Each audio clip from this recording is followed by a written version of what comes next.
Honorable Gloria Okolugbo is a public affairs analyst, and she's a special aide to Senator Ned Nwoko. She joins me now to look at this bill by the distinguished senator. Thanks very much, Gloria, for coming on Newsnight. It's always my pleasure to be with Well, you. those in the business of logistics would not be happy with the restrictions. I mean, between midnight and 6 a.m. and you're talking of articulated trucks trucking goods from maybe Apapa Port in Lagos to far away in Maiduguri. How many days is that going to, take them to get to Maiduguri and the rest, when we know that logistics movement of goods and services in the country are basically, reduced, maybe because of affordability and what have you? Why this bill?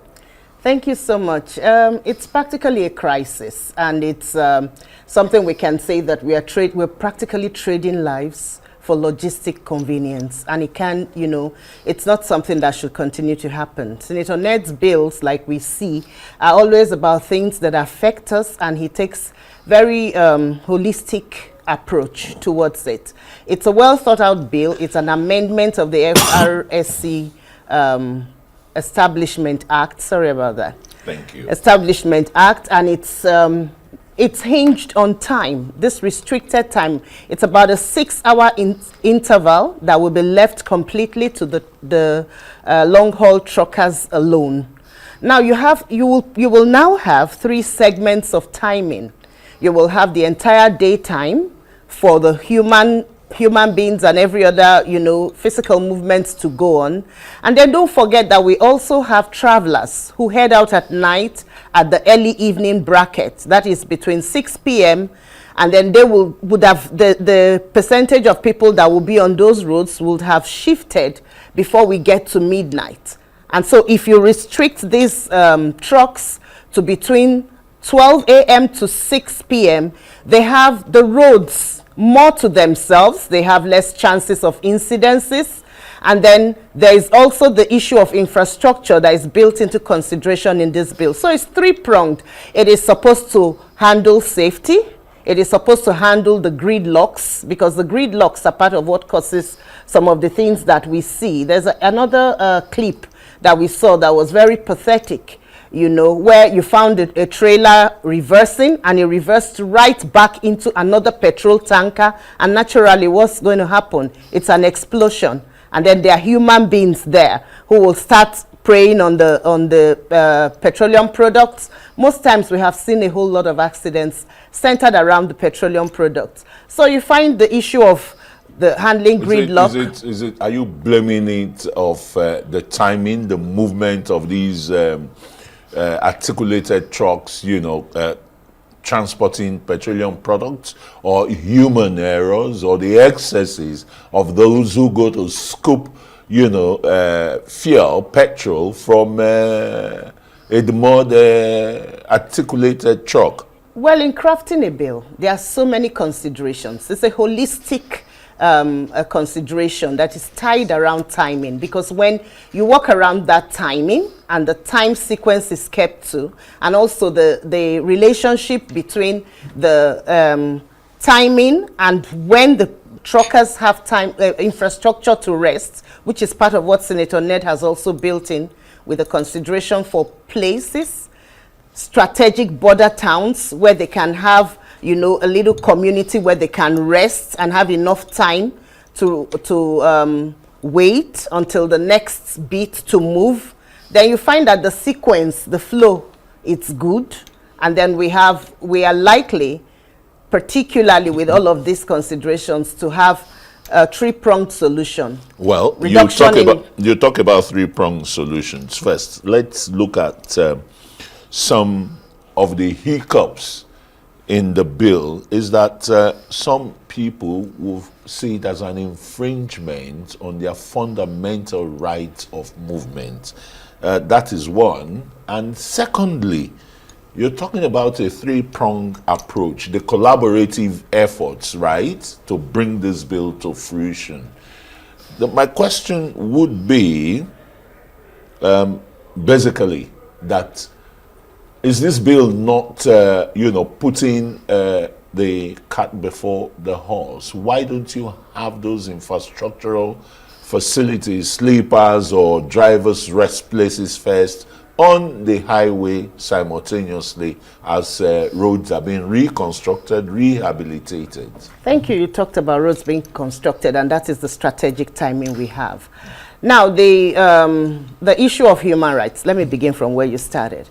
Your rights end where my nose begins. I'm not sure we're conscious of the statistics. We have about, the statistics from 2024 says we lost about 40,000 Nigerians to death that is directly related to these tankers. We also have statistics that shows that we lost about 39 billion naira directly related to deaths around these tankers.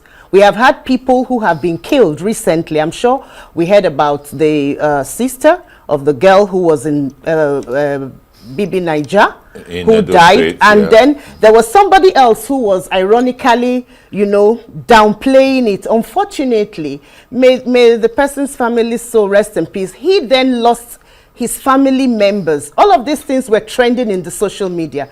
So sometimes when we take these things lightly, we don't know where it will stop, whose doorstep it will stop. It's practically a national crisis. And in an emergency, you do exactly what is needed.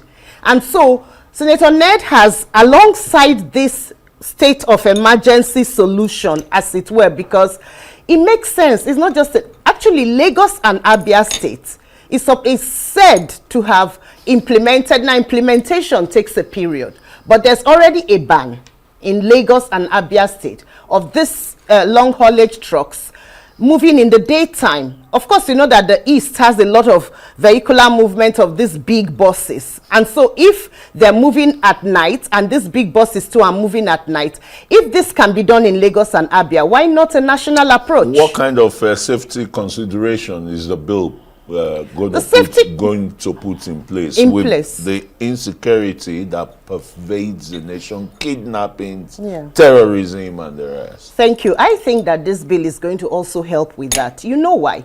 Most of the places where you find the trucks parking, like Aviele, all those places, you find a full community there. And you find that some of those communities are the safest places where these truckers stop. Now, if they can have those ad hoc arrangements and the state goes out of its way, especially now that we have massive road infrastructure under this present administration of Bola Ahmed Tinubu, you have the coastal roads and all that, is an opportunity to be able to build in the kind of infrastructure that can support this at the border towns of all of these roads. Now, when you build in this infrastructure, the Senator has asked that there should be a collaborative effort between FRSC, the Ministry of Works, and the Ministry of Transport in ensuring that this massive infrastructure is built in. Don't forget, when these bills are in place, the Senator doesn't go to sleep. And that's part of the beauty of democracy. So it's not just about thinking of passing a law. There's a collaboration. There's a lobbying process. There's a discussion about collaborative effort, both at the executive arm and between the lawmakers, to ensure that if there's a collective effort and this massive infrastructure is built at most of the border towns, they will not be without security. And then if you have security in these border towns and you have enough places for them to rest, you have supporting infrastructure, water, accommodation, you will have a whole economy. You have a whole economy built around those infrastructure. And it's going to be very difficult now for those. Security will naturally already be taken care of to a very large extent, because between point A, border A, and border B, you will find that there's policing here, there are truckers here, and there's another point there. So the stretch between will become very, very uncomfortable for this security crisis we're talking about. So you see, the thing about bills and laws is they nosedive into each other. And we must take laws and legislation very seriously. That's the importance of the role of a legislator. it's distinct from that of the executive, but there's cooperation between the legislator and the executive. So our people, I really am bothered about the growth of our democracy. Every time I appear, I keep talking about deepening our democracy. It's not about persons, it's about our democratic systems. It's about the institutions. Most times we just think that people are working when they are, you know, distributing keke or doing contracts. When legislators are busy doing contracts, or how are they going to play these roles that we're talking about? You know, so it's very important. This singular bill will encourage a whole economic build-up around the infrastructure that comes with it. What about the wear and tear on the roads? If you take a deep dive into your research, you will find out that roads contract, you know, more, you know, over the years, the wear and tear on the roads.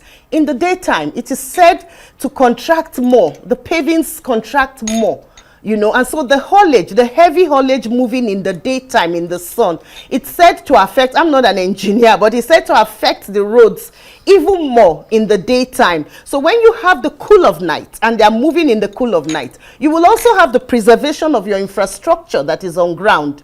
So you can imagine the level of, you're talking about security now, you're talking about infrastructural development and building an economy around the stop stations, you're talking about preserving your infrastructure for the long term, you're talking about the safety concern, which is an emergency.